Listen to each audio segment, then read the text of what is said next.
الرحيم الحمد لله رب العالمين والصلاة على سيدنا محمد صلى الله عليه وسلم. إلهي mahadle subxaana wa tacaala ilahay baa keligii mahadleh. waxaan maanta idinku yeedhay waxa weeye waxaan ka adkeysan waayey waxyaalaha socdaan ka adkeysan waayey foosha xun leh ambaha ka socdaan websaytada ambaha ka socdaan facebooka amba twitterka. marka hore waxaan tahnidinaya horta shacabka reer somaliland sida quruxda badneed ee nabadgelyada lahayd ay u footeeyeen oo codeeyeen. waxaan tahnidinaya ciidamada nabadgelyada iyo kuwa militarigaba iyaguna nabadgelyadii sugay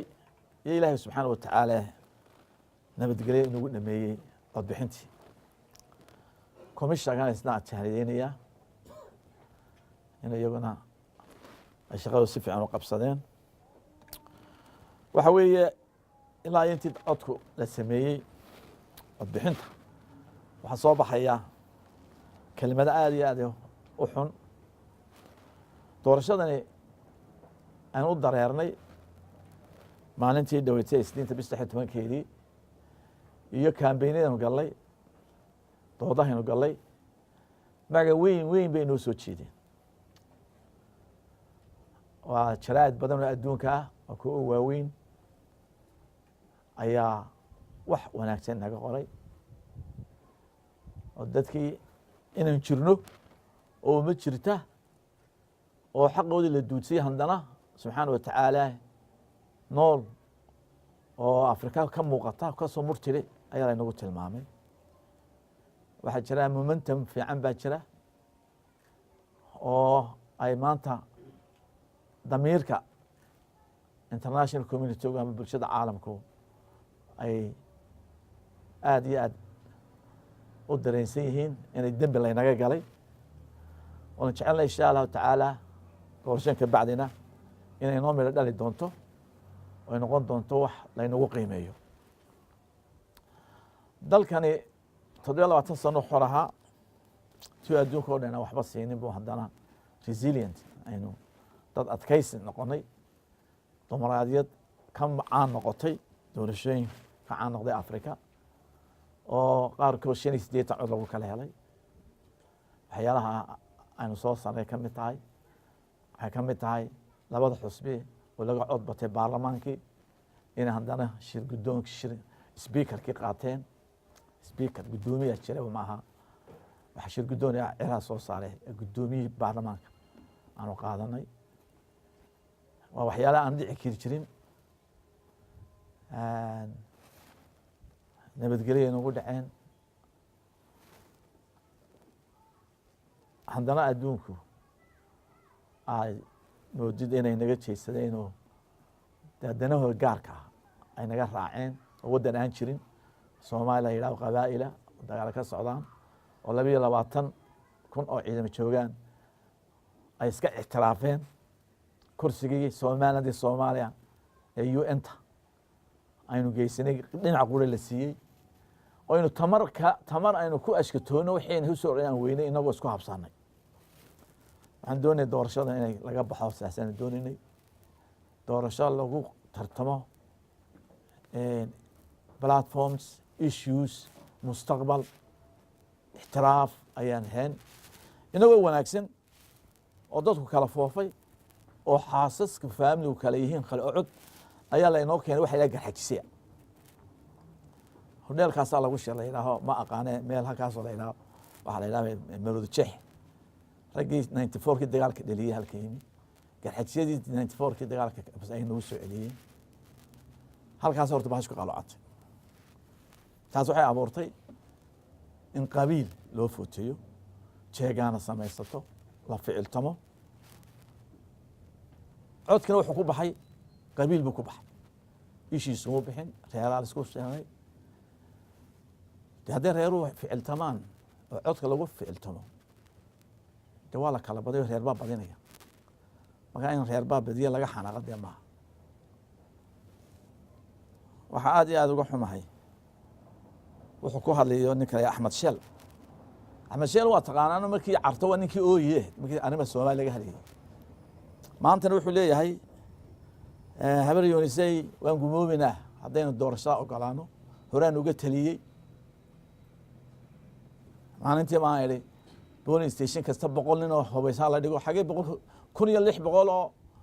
oo 640 polling station habarnimeed xagee ka helaysaa 100 in 100 hor dhigto towtooda dadku ku cinayo horta waxaasaa soo kiciya weeye waxa website ku yaala suudan ka soo qoraysnaa wuxuu leeyahay gaalada Hargeysa la laayo airport-ka la garaaco burburcadeedka hala xoojiyo si badbar u xiranto waxaan ii sheegayaa yaa ragga ka yimi qurbajoog ka yimi doonayeen inay inta caruur dibadda soo dhigteen inay Somaliland masaakiinta dadka reer Somaliland inay qasgeliyaan hal oo diyaar ka raacaan suurta geli meeshaan haleenahay shacbiga reer Somaliland soo dadaalay maanta ka soo kabtay dagaalkii sokeeye 94kii dadka soo celiya wixii waxaan sheegaynaa inaan maanta Somaliland dagaal ka dhicin xumaanta iyo ay dusha ka saaran tahay ku cildaysan doonaan waxa jirta rag baa intay soo taageen TV-ga presska ilaaheen waxa la soo qortay buug beenbeena oo lagu footay bay ilaaheen foojiri baa la soo sameeyay waxay ahayd markay ka baxeen meediyaha in la soo qabtay hadday yihiin foojirina la keeno ciddii keentay foojiriga soo samaysay buugta codbixinta soo samaysay hadda nek laga qaatay commissionkana la ogaaday cidda bixisay intay saa yidhaaheen waa lagu shubtay ayaa dagaal ka dhacay dadka mudaharada dhigay dad baa ku dhintay ilaa maantana dibadda joogaan waxaan arrinta ogaatay inuu ahaa buug soo haray oo buugga codbixiyay ka soo haray oo gobolka saaxil ahaa waliba deegaanka taageera ciro ahaa in la soo qabtaa weeye raggii press conference bixiyay ee dhimashada maanta keenay ee dadka maanta dhintay ka mas'uulka ah ee beenta faafiyay in la soo qabtaa weeye 240 sanduuq oo hore loo tilmaamay oo loo jiriyay ayay yiraahdeen waddan nagu celiya iyagoo nagala tashan labadii xusbe kale commissionku ayuu ogolaaday ilaa hadda 6 mid baa haro mid qor oo qaar laga helay ma jiro hal qaanad mid laga helay ma jiro laba maalmood dib u dhacday magaranaysaa in codbixintii iyo in resultka la sheego waxaan arkaynaa halkaa in jireec weyn ka muuqan tahay uu ka muujiyay in marka taqaanay nek koow inay soo qabtaan buuggii markay ogaadeen laga xaday